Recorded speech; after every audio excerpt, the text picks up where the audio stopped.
વડોદરાના ધારાસભ્ય ચિત્ર વસાવાને શરતી જામીન મળતા જેલ મુક્ત કરાયા. વડોદરા જેલ બહાર સમર્થકો દ્વારા કરાયું ભવ્ય સ્વાગત. દેડિયાપાડાના ધારાસભ્ય ચિત્ર વસાવાને આજે એટલે કે 24 સપ્ટેમ્બરે વડોદરા સેન્ટ્રલ જેલમાંથી શરતી જામીન પર મુક્ત કરવામાં આવ્યા છે. વહેલી સવારથી જ મોટી સંખ્યામાં તેમના સમર્થકો અને કાર્યકર્તાઓ જેલ બહાર એકઠા થયા હતા. જેલમાંથી બહાર આવતા જે સમર્થકોએ તેમના ખભા પર બેસાડીને ઉમળકાભેર સ્વાગત કર્યું હતું. આ ઘટના બાદ વાતાવરણ ઉત્સાહપૂર્ણ બન્યું હતું. ધારાસભ્ય વસાવાને લગભગ અઢી મહિના બાદ જેલમાંથી બહાર આવવાની તક મળી છે. હાઈકોર્ટ દ્વારા ચોક્કસ શરતો સાથે તેમના જામીન મંજૂર કરવામાં આવ્યા છે, જેનું પાલન કરવું તેમના માટે અનિવાર્ય રહેશે.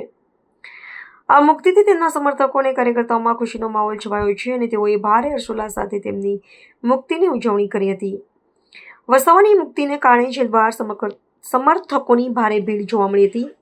કોઈપણ અનિચ્છનીય ઘટનાને ટાળવા માટે પોલીસ દ્વારા પણ જેલ પરિસરમાં ચુસ્ત બંદોબસ્ત ગોઠવી દેવામાં આવ્યો હતો.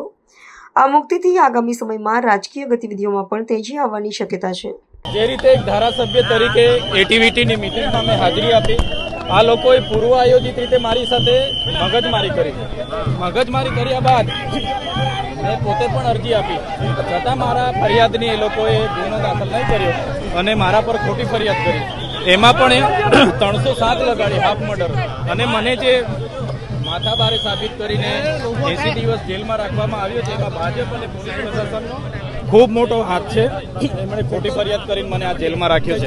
પણ જે નામદાર હાઈકોર્ટે જે જામીન આપ્યા છે એને અમે આવકારીએ છીએ.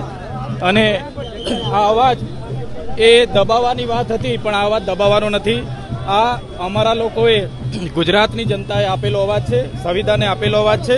આ અવાજ ક્યારે દબાવવાનો નથી.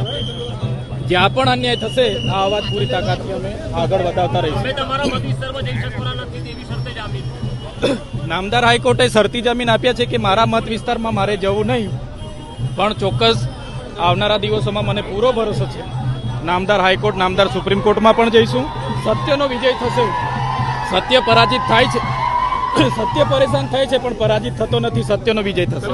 કલમોની વાત કરો છો તો પછી જે પડકારો